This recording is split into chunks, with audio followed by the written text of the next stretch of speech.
Magandang gabi mga kapatid. Tayo po ay magpapatuloy na po sa ating paglalakbay dito po sa aklat po ng Genesis. Ano po, medyo malakas po ang ulan ngayon. Sa kasalukuyan, di ko alam kung naririnig po nyo ang lakas ng ulan ngayon. Malakas po eh. Kaya bigla lang pong umulan, siguro mga 20 minutes ago. Kanina hindi man umuulan, mainit. Pero ngayon umuulan po. Naibag nga nabi katakayaan kapsat. Dating sa mga kapsat sa atong mga igsoon. Maayong gabi sa inyong tanan, mga igsoon. Diyan po sa may Bicol, Tugaw yata. Nakalimutan ko ng yung pangalan ng kapatid. Diyos Maranang Banggi sa Indugabos. Tugangan yata. Tapos doon po sa Pangasinan, Santo Silabi. Dito po sa Carabao Island, Mayad Gabi. Dito po sa amin, Maya pa Bay. Kung atin po naalala yung pag-aaral po natin nung Biyernes yata po, yung nakaraan na Biyernes, o Webes pa kaya tayo, Webes o Biyernes, ay ito po mga kapatid ni Joseph ay nagbalik sa Ehipto dahil naubos na yung una nilang binili sa kailang unang paglalakbay sa Ehipto. At sa kailang pagbalik, kailangan nilang kasama ang kailang bunso na si Benjamin. Dahil kung hindi, hindi magpapakita sa kanila si Jose. So parang ano po yan, parang makikita natin layunin po ni Jose doon para lang niya makita ang kanyang kapatid. At siyempre, yun ang kanyang inaasam sa mahabang panahon dahil di niya mahabang panahon na di nakita ang kanyang kapatid. Ano po? Yun ang kapatid na bunso sa mga kalalakihan para mas bata-bata si Dinah, ano po yung babae. Ngayon, nung pa kayo na pagbalik mula sa Ehipto, pagbalik sa Canaan, ano po, ito na po ang Genesis chapter 44. Ito po na, pabalik na sila sa lupain ng Canaan. Pero para matiyak ni Jose na si Benjamin ay hindi makababalik, so gumawa siya ng paraan. Hindi nga po makikita natin sa una hanggang kalawang talata dito po sa Genesis chapter 44. Inuutos niya sa katiwala ng kanyang bahay, punuin mo ang mga pagkain ng mga sako ng mga lalaking ito hanggat madadala nila at ilagay ang salapi sa bawat isa sa ibabaw ng kanyang sako. So in other words, ito pong pagkain na kailang nakuha sa Egypt, libre lang. At ito pa higit dahil pinapupuno po ni Jose ang bawat sako ng kanyang mga kapatid. Pero meron siyang ginawa sa ikalawang talata. Ilagay mo aking kopang pilak sa ibabaw ng sako ng bunso at ang kanyang salapi para sa trigo. Ginawa niyang ayon sa sinabi ni Jose. Bakit niya ginawa ito? Siyempre ito yung ginagawa na meron siyang layunin. At gusto niya siyempre makasama si Benjamin sa kanya. Dahil sabi nga natin, matagal lang din nakakasama ni Jose si Benjamin. So gusto niya magsama. At ganyan din po ito yung pagkakataon ni Jose para may pakilala niya ang katotohanan sa kanyang mga kapatid na siya si Jose. Ganun din po. Para magbalik sila. At matiyak na kasi kung hindi maiwan si Benjamin, hindi na sila babalik. Pero dito po yung kanyang ginawa. So pinaiwan niya yung kopang pilak. Ngayon po yung mahalaga kay Jose dahil yung ginagamit niya yun. Yan ang kanyang personal na kopa. So dito po sa ikatlong ngayong kapito. Nang nagliwanag ng umaga, isinugo ng mga lalaki kasama kailang mga asno. Pag sila yung makalabas na sa bayan at di pa nakakalayo. Sinabi ni Jose sa katiwala ng kanyang bahay, bumawag ka, habulin mo ang mga lalaki at kapag sila'y nabutan mo, ay sabihin mo sa kanila, bakit ginantian ninyo ng kasamaan ang kabutihan? Bakit nyo dinakaw ang aking kopang pila? Hindi ba itong kopang iinuman ng aking Panginoon? At sa pamagitan nito siya'y nanguhula. Kayo gumawa ng masama sa paggawa ng ganyan. Nang kanyang abutan sila, kanyang sinabi sa kanilang mga salitang ito. Sinabi sa kanya, Bakit sinabi na aking Panginoon ang mga salitang ito? Malayong gagawa ang iyong maglingkod ng kanyang bagay. Sabihin, sa kaisipan ng mga kapatid ni Jose, hindi talaga sila gagawa ng ganong kasamaan. Sapagkat naipakita nilang ang kailang katapatan sa pagbabalik at binalik nila yung pera na para bagang isinanguli sa kanila ni Jose. Pero meron silang interest na ibalik nila. Ano po?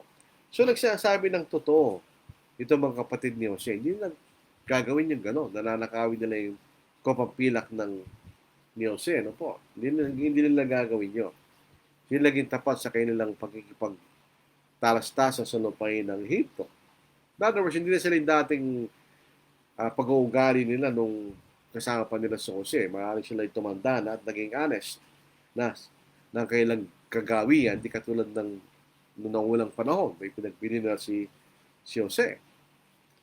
So, sa ikawalo, tignan mo ang salapin ng aming natagpuan sa ibabaw ng aming mga sako, ay aming isinahuli sa iyo mula sa lupain ng Kanaan. Paano namin mananakaw ang pilak at ginto sa bahay ng iyong Panginoon? So ito yung sila nagpapakilala ng katibayan ng kailang pagiging tapat o honest. Ibinilig namin kayo sa lapi. Binilig namin sa lapi kanya. Na nakita namin sa aming mga sako. So hindi namin gagawin yan kanya. So tuloy po natin. Sa ikasyam hanggang sa ika-12. Maging kanino man ito matagpuan sa ilang mga lingkod. So ito yung pagsasalita ng isang taong talagang tiyak na hindi nila ginawa yan. Kasi kung ginawa nila yan, hindi siya magsasalita ng ganyan. Maging kanino man ito matagpuan sa inyong mga lingkod, siya ay mamamatay. At pati kami maging alipin ng aming Panginoon. So yun po isang matigas na pangungusap. Na kung saan matatagpuan yung kopa ng pilak na yun ay mamamatay. At silang lahat ay maging alipin ni Jose. So ito po isang pangungusap na nagagaling sa isang tao nagsasabi ng totoo. Di ba? Kasi kung guilty ka, hindi mo sasabihin nyo. Kanya sinabi, mangyari ang ayon sa iyong mga salita. Maging kanino man ito matagpuan, ay maging aking alipin. At kayo pawawalang sala. Na magkagay nagmadali sila, binabang ng bawat isa ang kanyang sako. Sabi rito, sa lupa, binuksan ng bawat isa ang kanyang sako. Sabi rito, kanyang siniliksik mula sa panganay hanggang sa bunso. So, siniliksik po nila. Hinanap kung saan matatagpuan yung sakong yun na sinasabing kung saan matatagpuan yung sako na yun. Na kung saan nandun yung kopang pilak na hinahanap. Kanyang siniliksik mula sa panganay hanggang sa bunso at natagpuan ng kopa sa sako ni Benjamin. Ito talaga ay plano ni David, ni Jose, ano po? Kaya't kailang pinulit ang kailang mga suot at kinargahan ng bawat isa ang kanyang astot bumalik sa bayan. Ito pong pagpunit ng kasungutan. Ito hindi lang dito natin mababasa. Sa maraming bahagi sa banal na kasulatan, nababasa na pagpunit ng kasungutan. Marahil po ito isang act of sadness o kalungkutan o pagluluksa o disappointment. Dito po, kaya pinulit nilang kanyang damit dahil tiyak na sila'y mapapahama o sila yung papagalitan ni ako o maaari may mangyaring masama sa kanilang ama. Dahil hindi na kasamang babalik si Benjamin. Dito po sa Acts chapter 14 verse 13 hanggang verse 15.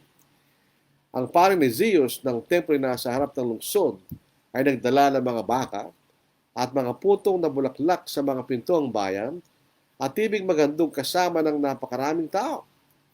Ngunit nang manig ito ng mga apostol na sina Bernabe at Pablo, pinunit nila ang kailang mga damit at tumakbo sa gitna ng karamihan na sumisigaw. Bakit nila pinunit?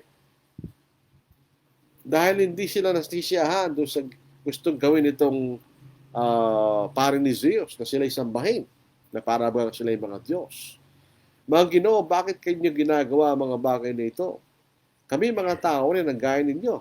Nagdadala kami ng magandang balita sa inyo upang mula sa walang kabuluhan, mga bagay na ito, bumaling kayo kanya sa katotohanan. Bumaling kayo sa Diyos na buhay na siyang gawa ng langit, ng lupa, ng dagat at lahat ng nasa mga yan. At sa mga twin, dahil sa kanilang disappointment ng ginagawa ng mga tao sa kanila, na para mga sila yung mga Diyos, pinunit nilang kanilang mga damit. Dito sa Genesis chapter 37 verse 34, malaman ni Jacob na namatay si Jose dahil pinakita yung damit niya na may puro ng mga dugo na siya'y maaaring nilapa sa kanyang kaisipan ay patay na. Pinunit ni Jacob ang kanyang damit, ang mga suot, at nilagyan niya ng damot sako ang kanyang mga balakang at ipinagbuksan ng maraming araw ang kanyang anak. Sa kaisipan na patay na si Jose, si Jacob po ay nagluksa. So, kita natin. Ituloy po natin. Nang si Juda at ang kanyang mga kapatid dumating sa bahay ni Jose, siya nandoon pa at sila'y nagpatira pa sa lupa sa harapan niya. Bakit si Juda? Dahil siya nangako kay Jacob na kailang ama na babalik na si Benjamin. Siya nandoon pa at sila'y nagpatira pa sa lupa sa harapan niya. So, tingnan niyo, ilang beses na silang yumuko kay Jose ay sa panaginip niya. Ano po? Sinabi ni Jose sa kanila, ano itong ginawa niyo? Hindi ba niyo nalalaman ng isang taong gaya ko ay makapanguhula? Hindi ba niyo ba alam na malalaman ko rin yan? Ganyan. Sinabi ni Judah, anong aming sasabihin sa aming Panginoon? Ano ang aming sasalita? Anong sasabihin niya? Wala silang kinalaman doon actually. Wala silang kinalaman doon. Anong sasabihin nila? O paano kami ay mga ngatwiran? Ano nga yung sasabihin nila? Natagpo ng Diyos ang kasamaan ng inyong mga lingkod. Narito kami mga lipin ng aming Panginoon. Kami pati na ang kinatagpuan ng kopa. Kasi walang paliwanag si Judah. Baka siya rin ay nabigla. At tiyak na sinabi ni Benjamin na hindi ko ginawa yung kanya. So ano may papaniwalang nila? Anong katwiran sasabihin nila? Wala. Kailangan nilanggap lang nila. Sa 18. Makikita rin po natin, 17 kanya. At kaya sila ay malayo nawa sa akin ang gawa nito. Ang taong kinatagpuan ng kopa ay siyang aking maging aking alipin at kayo muwing may kapayapaan sa inyong ama. So wala siyang interest na patayin yung kinatagpuan ng kopa. Eh siyempre, kapatid niya si Benjamin. At wala rin siyang interest na maging alipin itong kanyang mga kapatid. Pinapauwi na sila. Eh siyempre, babalik siya kaya kunin si Benjamin. So pinapauwi na sila. Pero ito ang pinakilala ni Judah kay Jose. Na magkagay lumapit si Judah sa kanya at sinabi, O Panginoon ko, pahintulutan mo yung lingkod na magsalita sa pandinig ng aking Panginoon. Siya po ay siya nakikiusap sa mas mataas. Naalala po natin si Abraham na nakikipag-usap sa Diyos para sa Sodom at Gomorrah. Pabayaan mo kanyang inyong lingkod na magsalita sa inyong harapan, o Panginoon, ganyan. Dahil siya nagsasalita sa Diyos. Wala siyang karapatan na magsalita ng gayon sa harapan ng Diyos. Ngayon dito makita natin. At huwag na magningas ang iyong galit laban sa inyong lingkod sapagkat ikaw ay kagaya ng Pharaoh. Sabi-sabihin, ikaw'y makapangyarihan kagaya ng hari. Tinanong na aking Panginoon ng kanyang mga lingkod na sinasabi, kayo ba'y mayroong ama o kapatid? At aming sinabi sa aking Panginoon, kami may ama, isang matanda at isang anak na sa kanyang katandaan. At ang kanyang kapatid ay patay na, yun si Jose. At siya lamang ang naiwan ng kanyang ina at minamahal siya ng kanyang ama. Tandaan natin, nung ipinanganak si Benjamin ay namatay si Rachel o si Raquel. Sinabi mo sa iyong mga lingkod, dalhin mo ninyo siya sa akin upang makita ko siya. Aming sinabi sa aking Panginoon, hindi maiwan ng bata ang kanyang ama. At kung iiwan niya ang kanyang ama ay mamamatay. At sinabi mo sa inyong mga lingkod, kung kapag ang bunso niyong kapatid ay hindi mo bang kasama niyo, hindi niyo ako makikita muli. Sabi, hindi sila makakabili. Kapag ka nagbebenta ay si Jose. Nang kami bumalik sa inyong lingkod na aking ama, aming sinabi sa kanya mga salita ng aking Panginoon. Nang sinabi ng aming ama, pumarong kayong muli. Bumili kayo ng kaunting pagkain para sa atin dahil naubos na yung kailang pagkain. Ay aming sinabi, hindi kami makakababa. Dito palagi natin inuulit. Bumaba sa Ehipto kanya. Hindi na mas mataas yung yung kinalalagyan nila. Kung ang aming bunsong kapatid ay kasama namin, ay bababa kami. Sapagkat hindi namin makikita mukha ng lalaking yon, malibang ang aming bunsong kapatid ay kasama namin. Sinabi ng iyong lingkod na aming ama sa amin, nalalaman ninyo na aking asawa ay nagkaanak sa akin ng 2 lalaki. Ang isa'y umalis sa akin at aking sinabi, tiyak na siya'y nilapak at hindi ko na siya nakita mula noon. Kung inyong kukunin pang isang ito sa akin at may mangyaring sakuna sa kanya, ay inyong ibababa ang aking uban sa Sheol na may kapangalaman. Sabihin na kayo mamamatay na may kalungkutan kanya. Kung aking anak na ito ay mawala pa sa akin kasi nawala lang nga si Jose at sa kanyang kaisipan.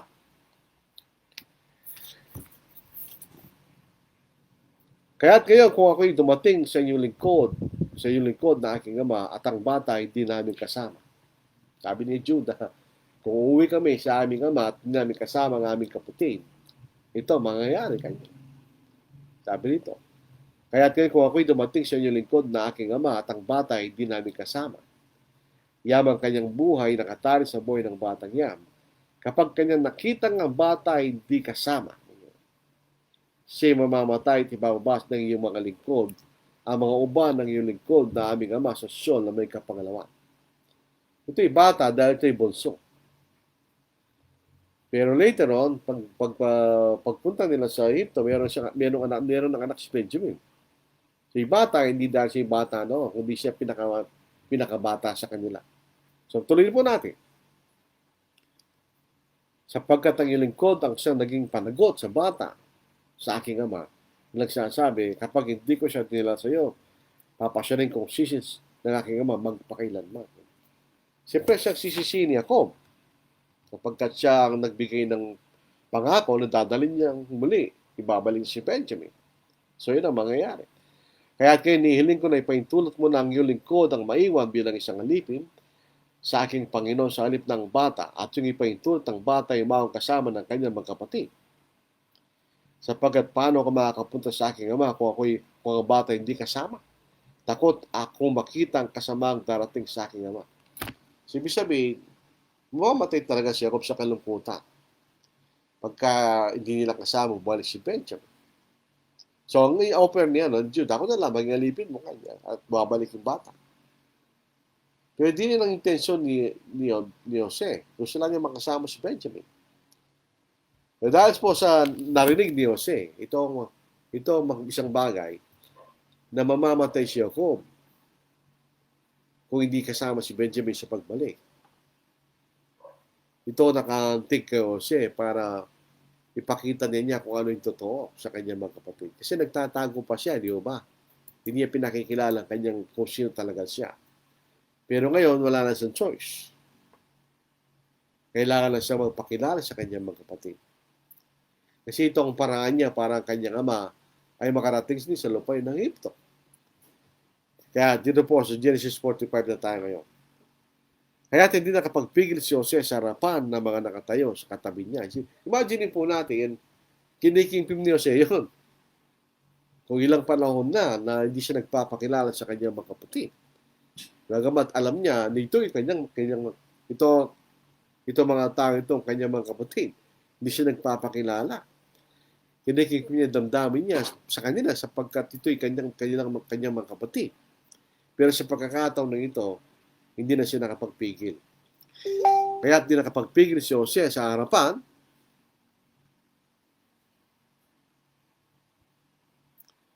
Dito ko lang kung merong pong feedbacks po naman ng ating video. Kaya hindi nakapagpigil si Jose sa harapan ng mga nakatayo sa tabi niya. At siya'y sumigaw. Paalisin niyo lahat ng tao sa aking harapan. Kaya ito lang tao nakatayo sa harapan niya nang si Jose magpakilala sa kanyang mga kapatid. Sabay sila lang. Pinalis niya yung lahat ng mga tao sa kanyang tahanan. Siya umiyak ng malakas. At ito'y narinig ng mga Ipsyo at ng sangbahayan ng Pharaoh. Maaaring malapit lang ang tahanan ni Jose sa palasyo ng hari. Kasi narinig ng hari yung pag-iyak ni Jose. Sinabi ni Jose sa kanyang mga kapatid, ako'y si Jose. Buhay pa ba ang aking ama? Ang kanyang mga kapatid ay hindi makasagot sa kanya sapagkat sila nanginig sa kanyang harapan. Bakit ganun sabi niya? Buhay pa ba ang aking ama? Pare-pareho nilang ama, si Jacob. Pero siyempre, ito'y sa kanyang personal na uh, damdamin. Ang aking ama kanya. Pero di sila makasagot. Dahil sila'y nanginig sa kanyang harapan. Ito ang makikita nating senaryo dito. Ang kausap nila ang kanilang kapatid ni Jose na siyang pakalawang makapangyarihan sa lupain ng Egypto. At dahil sila nagkasala sa kanya, natatakot sila. Baka sila yung parusahan ni Jose. Sipin niyo yung series ng gimmick na ginawa ni Jose. Ibinalik yung salapi noong unang paglalakbay nila. Ngayon, yung kopa naman natagpuan doon sa sako ni Benjamin. So, meron silang kaso. So, pwede silang saktan ni Jose. Kaya nanginginig sila eh.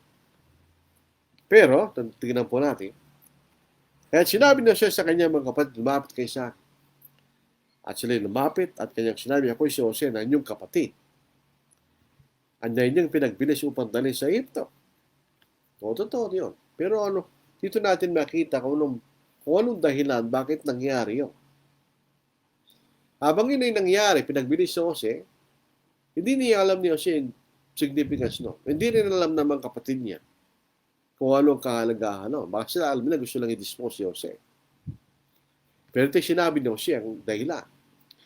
Ngayon, huwag kayo magdalamhati o magalit sa inyong mga sarili sapagkat ako'y pinagbili ninyo rito. Sapagkat sinugo ko ng Diyos na una sa inyo upang magligtas ng buhay. So ito po makikita natin sa kalakaran ng Diyos. Ginagamit niya mga natural na pangyayari sa mga tao para ganapin niya ang kanyang plano. Ito po yung kalakaran na kinapopotan ng kanyang mga kapatid si Jose at pinagbili sa Egypto. Yun po yung ginamit ng Diyos para ito pa rin niya ang kanyang plano. Tingnan niyo. Ito po yung tinatawag na determined purpose of God. Ito yung kanyang layunin. Na si Jose mauna doon upang maligtas ang sangbayan ni Jacob. At hindi lamang yan, magligtas ng mga maraming tao kanya. Pero ang pigit pa roon ay maligtas ang sangbayan ni Jacob dahil doon magagaling ang tagapagligtas ang ating Panginoon ayon sa laman. Dito po sa Romans chapter 9 verse 5. Sa kanila mga patriarka ang bansang Israel at sa kanila nagmula ang Kristo ayon sa laman na siya nangingibabaw sa lahat, Diyos na malalhati, magpakilanman. Amen. So ito'y bahagi ng plan ng Diyos. Ito ay may pangako ang Diyos kay Abraham tungkol sa kanyang bayan. Dito po sa Genesis chapter 15 verse 13. Sinabi ng Panginoon kay Abraham, tunay na dapat mong malaman na iyong binhi magiging tagaibang bayan sa lupang hindi kanila. At sila magiging mga alipin doon at sila pahirapan sa loob ng 4 taon. Ngunit ang bansang kailang paglilingkuran ng aking hatulan at pagkatapos aalis sila na may malaking ari-arian. Subalit ikaw ay payapang tutungo sa iyong mga ninuno at ikay malilibing sa panahong lubos ng iyong katandaan. So, pag nangyari ka, matagal ka ng patay. Dito, matagal ng patay si Abraham dito, patay na si Isaac. So, ito po ay ikatlong generasyon kay Jacob. So, yung mga anak niya, ikatlong lahi mula kay Abraham. So, yun po makikita natin. Dito po sa ika-6 hanggang ika-7, sapagkat at taggutom ay 2 taon na sa lupain. Yung 7 years yan. At 50 taon pang hindi magkakaroon ng pagbubukit o pag-aanima. Hindi lamang tutuyan sa lupain ng Egypto sa buks ng libutan sa panahon na yan. So magkakaroon din ng 5 taon taggutom sa lupain ng Kana. Sinugo ko ng Diyos na una sa inyo upang mapanatili para sa inyo na mga natitira sa daigdig at upang panatiling buhay para sa inyo ang maraming nakaligtas kanyo. Dito po sa English, ano po? And God sent me before you to preserve a posterity for you in the earth. Mas malumalang English sa Tagalog ko, nahilo ko doon sa pagkatali ng Tagalog. Maliligtas ko ang isang lahi sa inyo kanya. And to save your lives by a great deliverance. Para maligtas sa mga buhay nyo kanya. Verse 8, kaya hindi kayo nagsugo sa akin dito, kundi ang Diyos. At ginawa niya ako bilang ama kay Pharaoh at bilang Panginoon sa kanyang buong bayan at tagapamahala ng buong lupain ng Egypto. Bakit naging makapangyarihan si Jose? Maging madali. Kaya para kay Jose, nadalhin niya ang kanyang ama at ang kanyang mga kapatid at lahat ng mga lahi ni Jacob sa Egypto. Dahil siya naging makapangyarihan sa lupain na yun. So ang tanong, alam ba ni Jose yun? Alam ba na siya ng panahon na siya pinagbili? Alam niya yun? Yan yung dahilan? Hindi. Kaya nga lang banggit doon sa unang kabanata pinag-aralan natin, siya nagdalamhati. Yung ulang pangalan ng kanya na kay Manasseh sapagkat nakita ng Diyos ang aking dalamhati kanya. So nagdadalamhati siya. So kaya na nangyari later on. Ito yung pinahayag sa kanya ng Diyos. Kasi posibleng malaman ni Jose sinabi niya, maliban ito'y hindi sinabi sa kanya ng Diyos. So ito po ang muli, ang pagkatupad ng pangako ng Diyos sa Genesis chapter 15, verses 13 to 15. Ngayon, ito na ang pagkakataon ni Jose. Naligtas niya kanyang ama mula sa taggutom at dadalhin niya ang kanyang ama at ang kanyang mga kapatid, lahat ng kanilang mga asa at mga anak at mga apo, papunta sa lupain ng Egypto. Sabi sa 9 hanggang 13, magmadali kayo at pumunta kayo sa aking ama. At sabi niya sa kanya, ganito ang sabi ng iyong anak na si Jose. Ginawa ko ng Diyos na Panginoon sa buong Egypto, pumarito ka sa akin, huwag kang magtagal. Ikaw ay manirahan sa lupain ng Goshen at malalapit ka sa akin. Ikaw at ang iyong mga anak, ang mga anak ng iyong mga anak, ang iyong mga kawan, mga bakan, at ang iyong mga pag-aari. At do'y tutustusan kita sapagkat may 5 taong taggutom pa. Baka ikaw at ang iyong sangabayan at ang lahat ng sayo ay maging dukha. Kanya, maging dukha. Mawala na kayong pagkain. Kanya. Kasi bibili kayo. At kayo magiging dukha dahil bibili na kayo bibili ng pagkain. Nagbabayad sila eh. Kaya sabi, baka kayo magiging dukha kanya.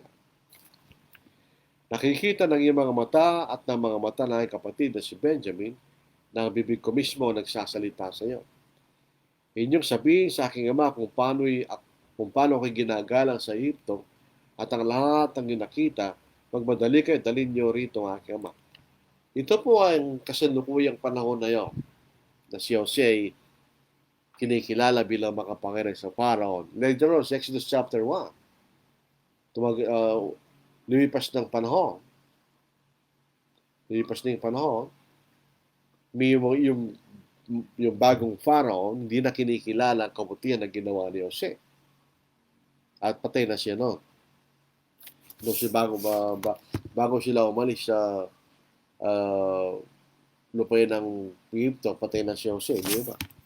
So makikita natin, inyong sabihin sa aking ama kung paano ako'y ginagalang sa Egypto at ang lahat ng nakita magmadali kayo at dalhin ninyo rito ang aking ama. So, siya'y nagmamadali para matiyak niyang kaligtasan ng kanyang ama, hindi lang yun. Para ganyan makita ang kanyang ama. Siyempre, ilang taon nang nahiwalay si Jose sa kanyang ama, matagal na rin. So siya'y nasasabik na makita ang kanyang ama. Yun po yung natural na damdamin ng isang anak na nawalay sa kanyang ama. Di ba? Sa 26. Kaya lang, sinabi sa kanya si Jose, nakabalik na sila. Ito yung pakita natin. Nakabalik na sila sa lupain po ng Egypto na po. So, nakabalik na sila para maligtas ang kanyang ama. Dito, sa 26. Kaya lang sinabi sa kanya si Jose, buhay pa kanya. Ito na po ang makita natin. Bisahin muna po natin itong natitira. Ito. Nakaligtaan po natin ito.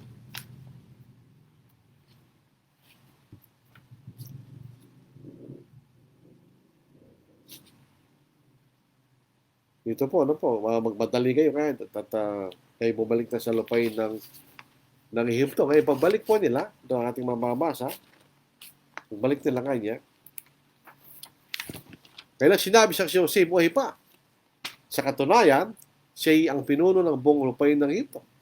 So ito po, makita natin ang pangyayari, no po, makabalik sila sa kanilang ama at binalita na si Jose ay buhay pa.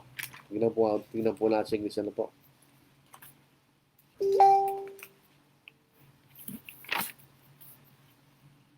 Dito po makita natin na ipinangako po kay Pharaoh. Sabi ni Pharaoh na marinig po niyang pinag-uusapan ni Jose sa kanyang mga kapatid. Dito po sa English ano po, nakita natin. Sabi nito. Dito po sa tama nga po yung ano. Medyo nagkalalampasan po natin. Ano yung pangalapin ko po dito?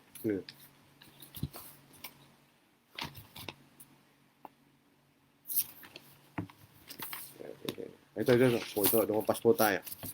Siya umilig sa leeg ng kanyang kapatid si Benjamin at umiyak. At si Benjamin umiyak sa kanyang leeg. Kanyang ilagkan ang lahat ng mga kapatid at umiyak sa kanila at pagkatapos ay nakipag-usap sa kanya ang kanyang mga kapatid. Imagine po natin ang sitwasyon na ito. Ano po? Nagkakilala sila eh. At pinatawad na sila ni Jose. Dahil ang kailang ginawa ay bagamat bunga ng kailang kaingitan kay Jose, ang kailang ginawa ay may kabutihan ayon sa plano po ng Diyos. At dito dahil nagkakilala sila, kaya sila nag-uusap. Nag-uusap sila bilang magkapatid. So ito po isang magandang senaryo ano po, ng pagpapakita ng pagmamahal sa kapatid at pagpapatawad. Yun ang nature ng magkapatid. Nakita natin kay Esau at kay Jacob. Bagamat si Jacob ay may ginawang masama kay Esau, pero pinatawad siya ni Esau na po. Sapagkat sila ay magkapatid. Yun po ang kalakaran sa loob ng sangbahayan. Pag kayo magkapatid, may nag-aaway yung magkapatid. Nag-aaway yan. Pero madaling magpatawad sila sapagkat sila ay magkapatid. Dito rin po ating makikita ang sitwasyon dito. Pinatawad niya ang kanyang mga kapatid, nakalimutan niya ang kanyang galit, sapagkat ipinag sa kanilang Diyos ang dahilan. Bakit nauna siya raw? So, naunawaan ni Jose. Dito po sa Efeso, ika-4 na kabanata, sa talatang ika-31 hanggang ika-32, ganun din ang sinasabi sa atin bilang mga Kristiyano at magkakapatid. Lahat ng pait, galit po at pag-aaway, paninirang puri, ang inyong alisin, pati lahat ng kasamaan. Maging mabait kayo sa isa't isa. Mga mahabagin, nagpapatawad sa isa't isa, gaya ng pagpapatawad sa inyo ng Diyos kay Kristo kayo. So, ganun din ang kalakaran natin magkakapatid sa pananampalataya. Walang pagkakaiba sa kalakaran ng magkakapatid sa laman. Ang pagkakaiba lang, siyempre, yung physical na pagkakapatid, tayo spiritual na magkapatid. Pero in essence, pareho lang yun. So, ikalabinganin. Na ang ulat ay naibalita sa bayan ng Pharaoh, dumating na ang mga kapatid ni Jose. So kaya nalaman ni Pharaoh na itong mga tao ito, kapatid ni Jose. Ito yung minabuti ni Pharaoh at ang kanyang mga lingkod. Sinabi ng Pharaoh kay Jose, sabihin mo sa iyong mga kapatid, gawin nito, kargahan ninyo ang inyong mga hayop, humayo kayo tumuwi sa lupain ng Kana.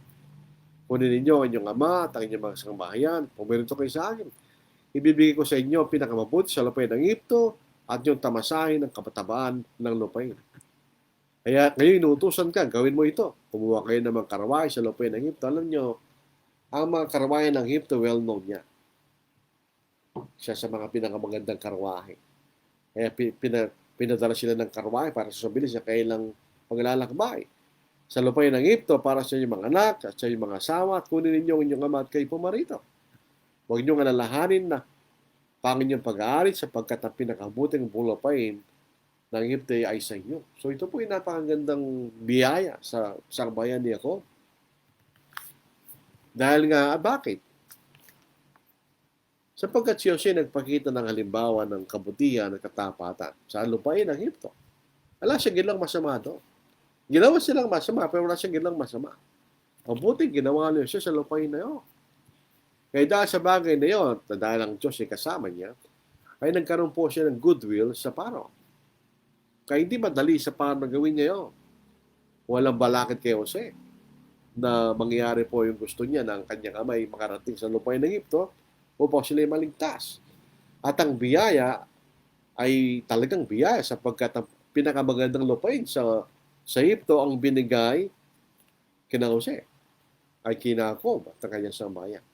Yung pinakamagandang lupain ang binigay sa kanila. At tatamasahin nilang kataba ng lupa kanya.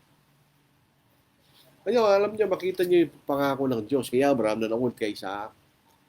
Pagpapalay ko magpapala sa iyo at susumpay ko susumpa sa iyo kanya. Kaya si Paraon ay biniyaan ng Diyos. Kaya si Paraon ay biniyaan niya si Jose. Yun ang makikita natin. 21. Gayun nga, ginawa ng mga lang ni Israel. At tayo sa sinabi ng Paraon, binigyan siya ni Jose ng magkarway at ng mababaw sa daan. Malayo din po yan kasi sabi nga natin, 847 kilometers yan. Hindi sa term ng ating kasalukuyang paglalakbay. Sa paglalakbay nila, matagal yun. Kung sa ating paglalakbay, may isang araw siguro yun. O may isang araw. Kung bus. Pero kung mabilis pa yung daan, at walang traffic pa, so mabilis pa makakarating. Sabi nga po ni Brother Roy Capili, yung isang lugar sa Saudi Arabia sa isang lugar na 1,000 kilometro, kaya 10 oras lang dahil mabilis ang pagbabiyahe. Pero sa panahon noon na walang ganon, ito yung mahabang paglalakbay. Kaya binigyan siya ng babaw sa daan. Sa kanilang lahat, nagbigay siya ng pampalit ng bihisan. Siyempre, hindi natin alam ang kalakaran ng damit sa panahon na yun. Ano po? Pero tandaan po natin, sila ay nakatira sa isang lupain na hindi katulad ng lupain natin. No? Ito ay may disyerto. Marami, hindi ganun karaming tubig. So, hindi sila ganun kadalas maligo. Kaya dito, pampalit ng bihisan. At kaya sa kailang lahat, nagbigay siya ng mga pampalit na bihisan. Siyempre, sila ay maglalakbay. Ngunit kay Benjamin ay nagbigay siya ng 300 pirasong pilak at 5 pampalit na bihisan. Isipin nyo, isa lang ang pampalit na bihisan na binigay. In other words, hindi talaga sila madalas magbihis. Pero kay Benjamin, 5 pampalit ng bihis ang kanya. Sa kanyang amay, nagpadala siya ng ganito, 10 asnong may pasang mabuting mga bagay mula sa Egypto, at 10 babayang asnong may pasang trigo, tinapay at pagkain ng kanyang ama sa daan. So, ipatatimbahan pabalik. Provision nila pabalik ay binigay na. Kaya kanya pinahayong kanyang mga kapatid at sila umalis at kanya sinabi sa kanila, huwag kayong mag-aaway sa daan. Para hindi ko alam kung ito yung joke o seryoso. Ano po? Huwag kayong mag-aaway sa daan. Kanya. Sila yumawa mula sa Egypto at dumating sa lupain ng Canaan kay Jacob na kailang ama. So, dito kayong nakita natin kanina na po na naligaw tayo. Sabi dito, kaya lang sinabi sa kanya si Jose, buhay pa.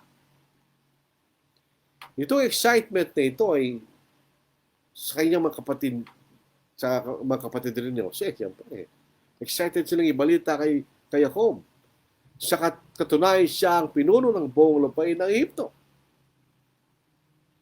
Kung ikaw si Jacob, ikay mabibigla sa balita yun dahil sa matagal na panahon, ang paniniwala, patay na yung anak mo. Di ba? Patay na siya.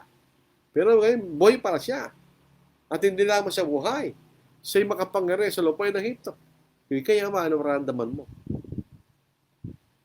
Dito, sinabi ng talata, siyempre siya nabigla at hindi siya makapaniwala.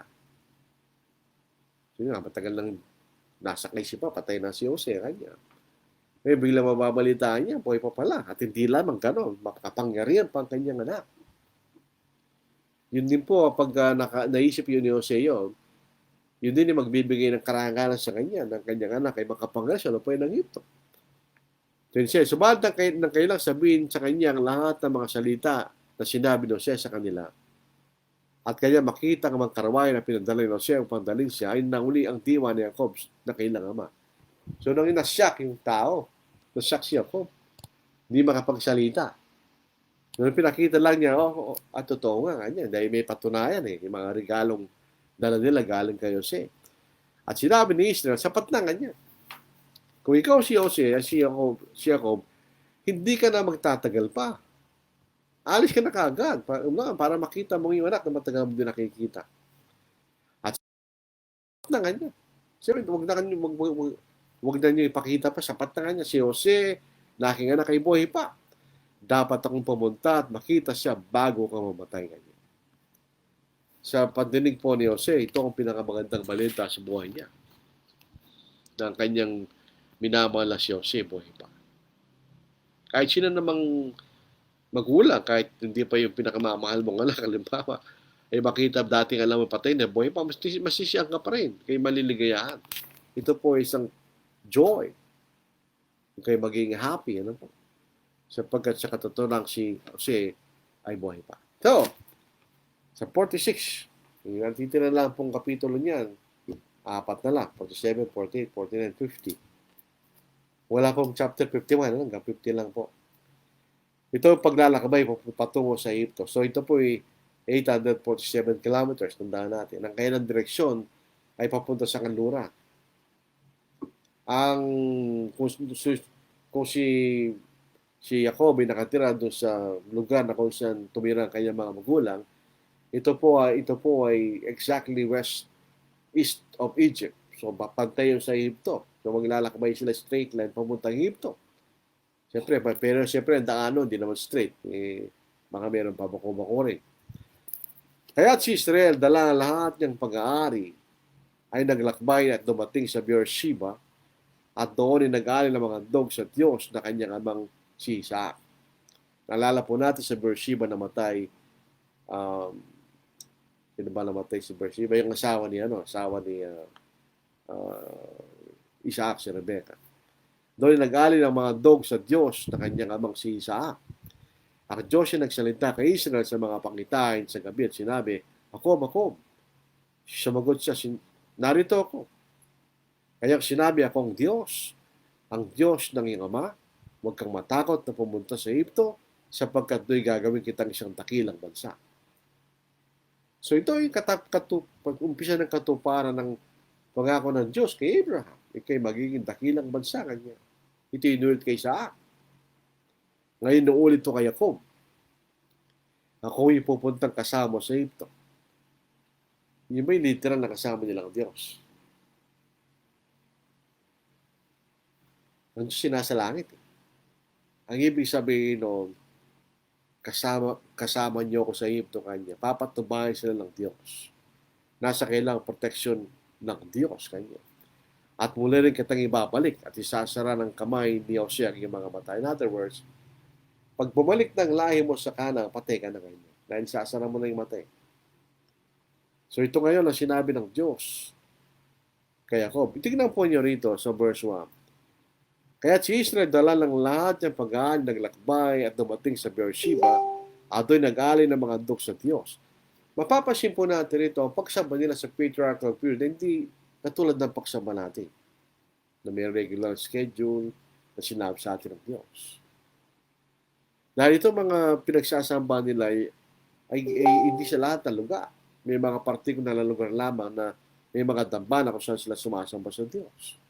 So yun ang maaaring pagsamba nila sa lupain ng mga magulang. Kanya. Yung ikatlong talata, yun ay assurance ng Diyos ng kanyang protection sa Jacob at ang kanyang pamilya sa lupain ng Egypto. At sila magiging dakilang bansa. Later, magkakaroon po tayo ng konting kaisipan kung ito po ay 70 or 75. Dito po sa Old Testament, ang nakalagay ay 70. Doon po sa Bagong Tipan, magsalita si Stephen, ay 75. May pagkakaiba yung dalawang number na po. Ngayon, ito rin po ang pagtupad ng pangako ng Diyos kay Abraham na sila'y magiging dayuhan sa isang lupain na hindi kanila kaya. at yung magsisimula silang pahirapan. Sa panahon na buhay si Jose, hindi sila pinahirapan. Pero ang panahon na patay na si Jose, doon sila pinahirapan. Magbibilang po tayo, kasi yung Exodus chapter 1, patay na si Jose, no? Patay na lahat, pati siguro marami mga kapatid ni Jose, patay na lahat sila. So ito na ang kanilang mga descendants na lumaki at lumago sa lupain ng Egypto. So sa ikalima, simula na po yung paglalakbay, pabalik. Kaya naglakbay si Jacob mula sa Beersheba at dinala ang mga anak ni Israel ni Jacob na ang kailang mga anak at ang kailang mga asawa sa mga karawain na pinadala ng Paraon kay Jacob. Yun ang dahilan ng mga karawain na po. Para sa mga bata at sa mga babae. Kaya dinala rin ang kailang mga hayop, ang mga pag-aari na kailang natamo sa lupain ng Kana sapagkat sila pinagpahal ng Diyos. Sundan natin yun. At dumating sa ito si Jacob at ang lahat ng inapong kasama niya. Ang kanyang mga anak na lalaki at babae, at ang mga anak na lalaki at babae ng kanyang mga anak na kasama niya, at ang kanyang bumili ay dinila niya sa Egypto. So wala natira sa Kana. Lahat ng lahi ng Jacob ay pumunta sa Egypto. Yun ang sabi ng Diyos kay Abraham, sila ay magiging dayo sa lupain na hindi kanila. So sila napunta sa Egypto. So dito na po sa mga sumusunod na talata, actually kahit di na po natin basahin ito kasi sinasabi lang po yung mga pangalan ng lahat ng mga anak. Pero tingnan mo interesting dito sa verse 21. So yung salitang bata doon sa binasa natin kanina, hindi na lang na bata sa edad. Bata, siyang pinakabata. Dahil meron siyang mga anak. Sabi dito, at ang mga anak ni Benjamin, sina Bela, Beker, Asbel, Gera, Naaman, Ehi, Ros, Mupim, Hupim, at si Ard. So meron na siyang anak. Hindi kasi makaisip kasi tingnan nyo, ilang araw ba sila naglalakbay pabalik? Taon? Hindi Sandali lang babalik sila kagad eh. So yung nakarating si Benjamin sa Egypto, nangangisawa na siya pero siyang pinakabata. So makita natin. Lahat ng tao sumama kay Jacob sa Egypto na kanyang sariling mga anak. Bukod pa ang mga sama ng mga anak ni Jacob sa kabuuan ay 66 na katao. Yun ang galing sa lupain ng Kana, 66. Ang mga anak ni Jose ay pinanganak sa kanya sa Egypto ay 2. Ang lahat ng tao sa bayan ni Jacob na pumunta sa Egypto ay 70 kung sasama ang lahi ni Jose. 2 anak at ang asawa niya 70 yan. So yun makikita natin. Pero pasinin natin sa 7 verse 14. Then Joseph sent and called his father Jacob and all his relatives to him, 75 people. Ito po ay isang bagay na sinasabi ng mga tao hindi naniniwala sa Biblia na may pagkakabilang Biblia. Kasi ito sa Genesis na binabasa natin, 70. Dito, 75. Bakit ano yung discrepancy, no? Ito po isang halimbawa ng tinatawag textual variant. Pasinin po natin ang ating paraan ng paglilibag ng mga aklat ngayon, madali. I-type mo sa computer, set mo yon, tapos lilipat nila sa typeset mo, lilipat sa printer, sa printing press, walang mali. Kung paano mo tinet, doon lilitaw. Pero noon, ang pagkopya nila, walang printing press, kinukopya nila sa kamay. So, may mga skriban na nagsusulat, kinukopya nila sa kamay ang banal na sulatan.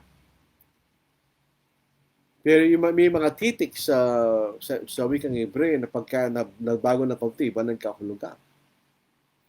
So marami ito ang dahilan itong pagkakaiba na ito. It's a textual variant. Ito yung pagkakawala sa pagkopya. So may mga manuscript na kalagay 75, may manuscript na kalagay 70. So anong totoo do? Ang pasinin po natin, nung nagsasalita si Stephen at sinabi niya 75, walang sinabi yung mga nakikinig sa kanya. Mali yung sinasabi mo na yan. 70 lang, hindi 75. Wala silang sinabi. Sinatanggap nila ni tama. So marami itong pagkakaiba ng number na ito it's an error in copying. Ito yung tinatawag textual variant. Ngayon, Ito ba yung nagpapakilala ng Biblia ay mali? Hindi. May pagkakamali sa pagkopya. Pero di mismong Biblia. Whether 70 or 75 doesn't change the message of the Bible. Di ba? Magbabago ba kasaysayan ng kaligtasan natin kung 75 or 70? Hindi. May isang hari na makikita natin, yung isa, sabi niya, at siya nag-aral ng 7 taon. Sa isang talata naman, siya nag-aral siya 17 taon. So obviously, yun ay mali sa pagkopya. Kasi yung number 1 si Hebreo, kundit lang yun eh. Kung baka na-erase lang yun, 7 ang nakita nila, back to 17. So anong tama? Yun ay textual variant. Hindi magbabago yung kasaysayan kasi nag-ahari ng 7 or 17. Hindi mo mga kapatid. So yun ay sinasabi lang pagpapakilala ng Biblia daw, hindi mali. Hindi totoo yun. Hindi mo mahalaga kung 75 or 70. It's just a matter of coincidental line number. Ang mahalaga niya kay 7 to 75, sila naging dakilang dumami sila sa lupain ng Egypto. Yan dapat nating ilagay. Sa 28, sinugo ni Israel si Judah, kay Jose pangiturang daan patungo sa Goshen at sila'y dumating sa lupain ng Goshen dahil wala naman pong paraan para malaman nila yung lupain na pupunta nila, hindi sila taga roon. Kailangan silang tulungan ni Jose. Inihanda ni Jose ang kanyang karwaya at tumawag upang salubungin si Israel na kanyang ama sa Goshen. Siya yumarap sa kanya, yumakap sa kanya, tumiyak na matagal sa kanyang leeg. Ito po ay siyempre, tayo-tao rin. Kung mangyayari sa ating ang bagay na, ganoon din ang ating gagawin. Siyempre, ikay iiyak, hindi dahil nalulungkot ka. Kayo naiyak dahil kayo masaya. Na nakita mo pang yung ama na maaari sa kaisipan ni Jose ay hindi niya makikita kahit kailan. So, tinanggap din ni Jose siguro yun sa kanyang sarili. Hindi ko na makikita ang aking mga kapatid. Hindi ko na makikita ang aking ama. Hindi ko na makikita ang kapatid si Benjamin. Yun ang nasa kanyang kaisipan. Eh ngayon, nakita niya kanyang ama sa mahabang panahon. So hindi po ito, hindi nakikita rito yung sunod yung damdamin ng tagpo na yun. Pero kung tayo isipin natin sa ating mga kaisipan, madamdamin tagpo na yun. Makikita natin. Sinabi ni Jose, Israel kay Jose, ngayon, ayaan na ako mamatay at pagkatapos na makita kong ikaw ay buhay. So yun yung kaligayahan ng isang ama. Pagka kayo nagtagumpay sa iyong mga anak, sa kanilang pagpapalaki, at natanaw mo na sila'y maayos na kanilang kabuhayan, yun ang sinasabi ng magulang, pwede na ako mamatay. Masaya ka na ganun na yung mga anak. At masaya si Jose, ay si Israel, nakita niya si Jose. Pwede na ako mamatay kanya. Nakita natin. Ito'y matandang tao, matandang lalaki na ito. Matanda na siya. Makita niya si Jose muli. Kaya siya natutuwa, pwede na akong mamatay kanya. Nakita na kita. So tingnan niyo ang tenderness ng sin na yun. Ngaaring yung mga kapatid ni Jose, umiiyak din sila doon sa tagpo na yun. At ang mga asawa ng kanilang kapatid. At lahat sila dahil sa talagang madamdami yung tagpong yun. So 31 hanggang 34, sinabi na siya sa kanyang mga kapatid, at sa bayan ng kanyang ama, ako yaon at sasabihin ko sa Paron ang aking mga kapatid at ang sangbayan ng aking ama na nasa lupain ng Kanaan ay pamarito sa akin. Ang mga lalaki ay mga pastol ng kawat sapagkat sila'y naging tagapag-alaga ng hayop. At kayo nila kailamang kawat, mga baka, at lahat nilang ari-ariya. Kapag tinawag kayo ng Paro, sasabihin anong yung anak buhay, ang inyong sasabihin ang inyong mga lingkod ay naging tagapag-alaga ng hayop mula sa aming pagkabata hanggang sa ngayon. Kami at ang aming mga minuno upang kayo patirahin sa lupain ng Goshen sapagkat bawat pastol ay kasuklam-suklam sa mga Egyptyo. So sila iniwala sa lupain na yun. Dahil nga hindi nila gusto, hindi gusto ng mga Egyptyo, mga pastol. So by necessary inference, yung nag-aalaga ng mga hayop ng mga Egyptyo, hindi mga Egyptyo. Kasi sa mga Egyptyo, kasuklam-suklam maging pastol ng mga hayop. So ito po ang makikita niyo, parang sa Isaiah lang ka, meron kahulugan niya. kung ating babatiran o titignan mabuti, tinutupad unti-unti ng Diyos ang plano niya ng pagliligtas. Ito ngayon, nililigtas na si Jacob at ang kanyang sambahayan. At sila magiging malaking dakilang bansa sa lupain ng Egypto. At sa takdang panahon, aalisin ng Diyos ang kanyang bayan doon. Maalala po niyo na sa Exodus chapter 1, nung ang bansang Israel, patay na si Jose, patay na si Jacob, ang bansang Israel ay naghihirap sa lupain ng Egypto, anong mababasa natin? Naalala ng Diyos ang kanyang bayan. Dahil nakalimutan na ba niya? Bakit pakalimutan ng Diyos? Hindi Ang ibig sabihin na naalala ng Diyos ang kanyang bayan, ito ng takdang panahon na aalisin niyang bayan niya sa lupain ng Egypto. So yun, makikita po natin. And God remembered His people.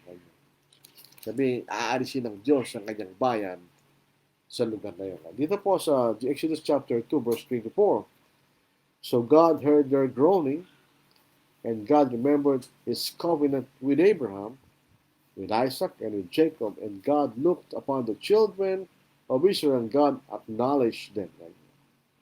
So, naalala niya yung pangako niya, di ba?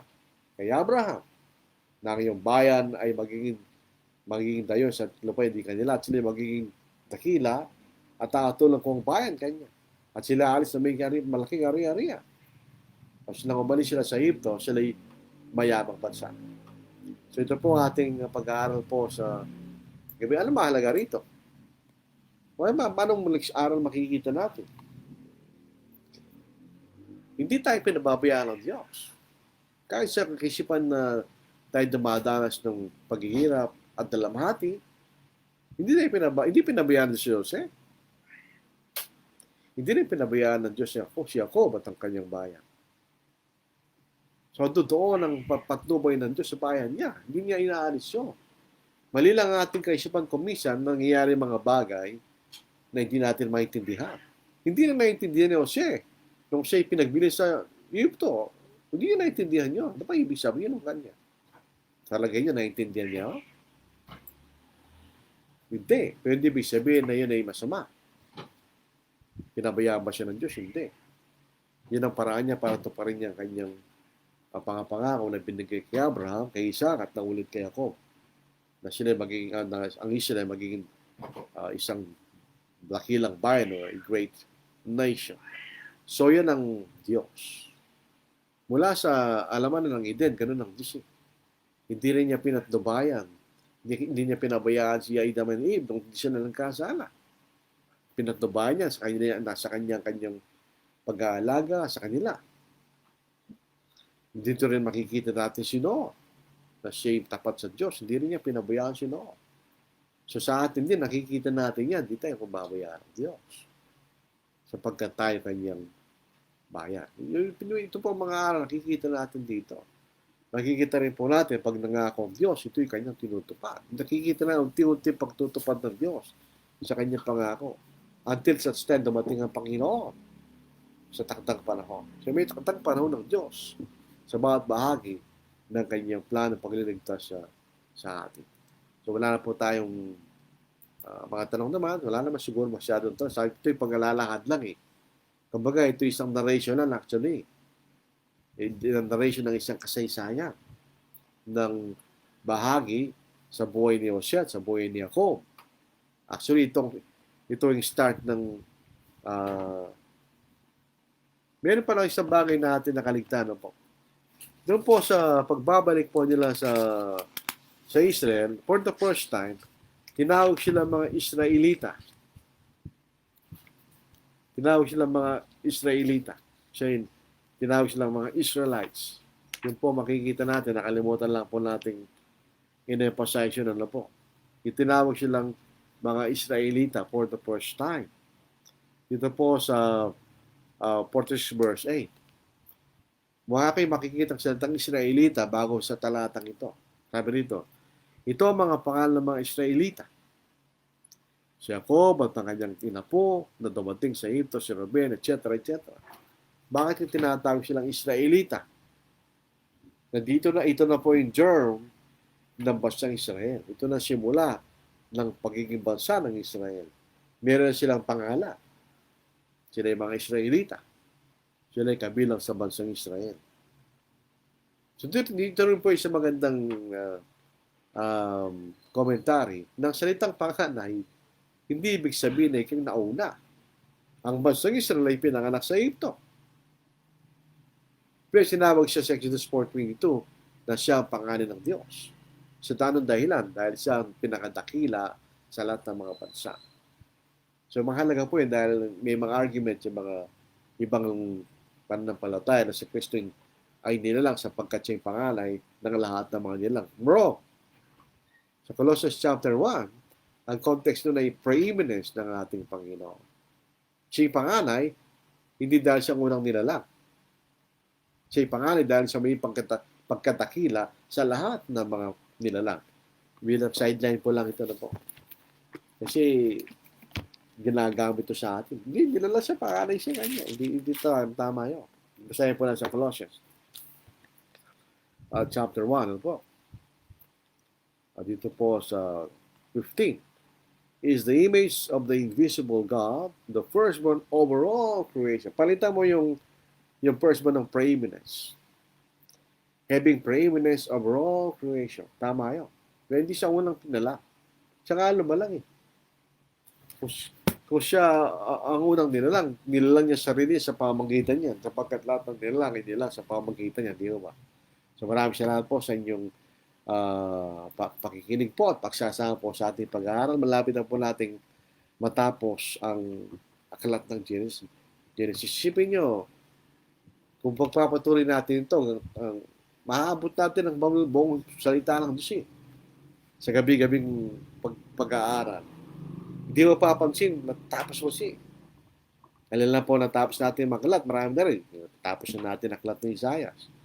Natapos natin ang aklat ng Magawa, aklat sulat ni Pablo sa mga taga-Roma, sulat ng Apokalipsis, natapos na natin.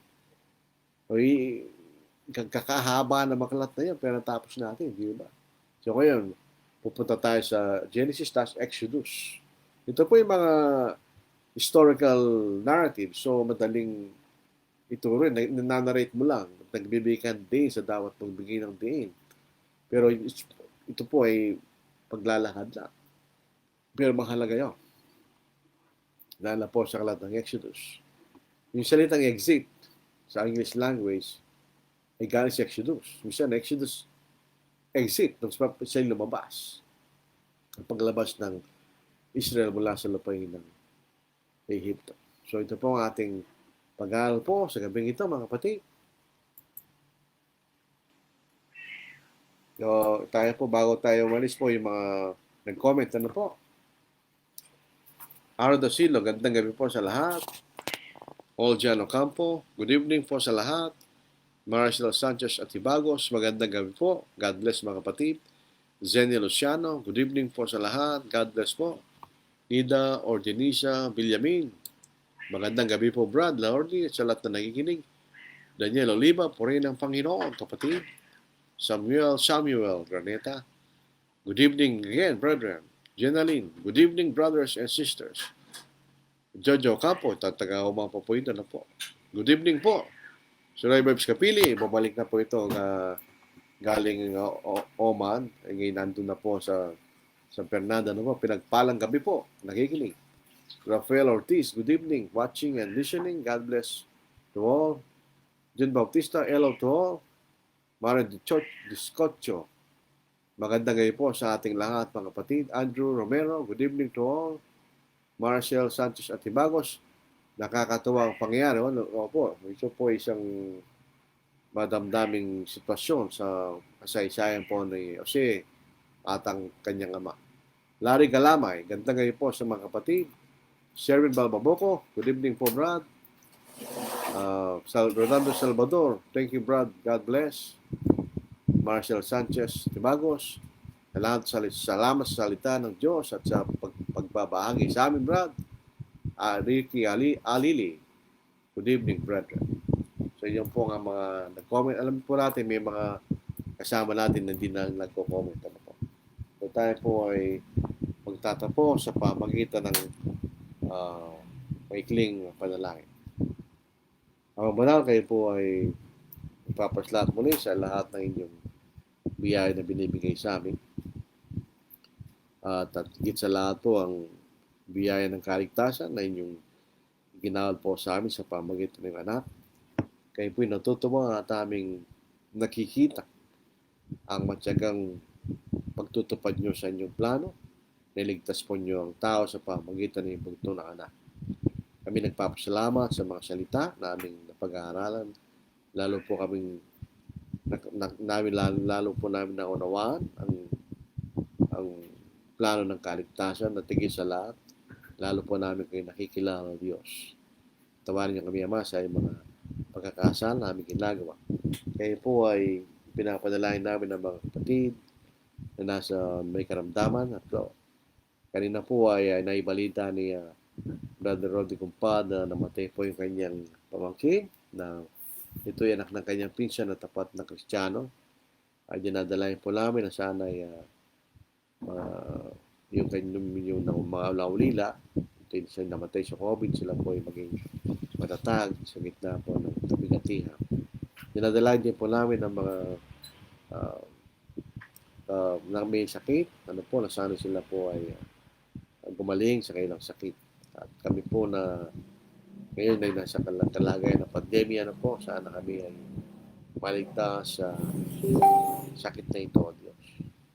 At sana po ay bigyan niyo pa kami ng pagkakataon na makapagligod sa inyo sa araw ng bukas. At ang mga bayan ito ay hiningi namin sa pamagitan ng Panginoon. Amen. So ito po ang ata. Good evening po mga kapatid, at sana bukas, loobin ng Panginoon, ay magsama-sama tayo muli sa pag-aaral ng inyong mga salita. Mahabol po si Brother Jornaber Takbat. Ito po mga kapatid na ito, si Brother Jojo Takbat, mga kumpara din po namin ito sa iba't ibang pagkakataon. So, pero kung masigit, siyempre kapatid. So, good evening, Brother Jojo. So, ito po ang ating pag-aaral. Iyan po tayo. Stay safe.